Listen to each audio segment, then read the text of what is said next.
NATOs generalsekretær Anders Fogh Rasmussen besøker Oslo på fredag.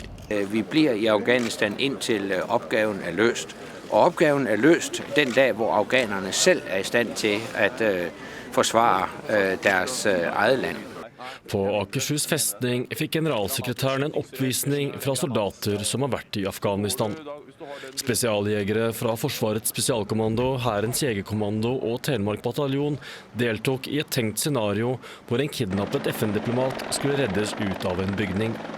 Det ble mye kuler og krutt.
Jeg synes, det var en meget spændende demonstration og en meget overbevisende demonstration, som kun bekræfter mit indtryk af det norske forsvar som et meget stærkt og fleksibelt forsvar.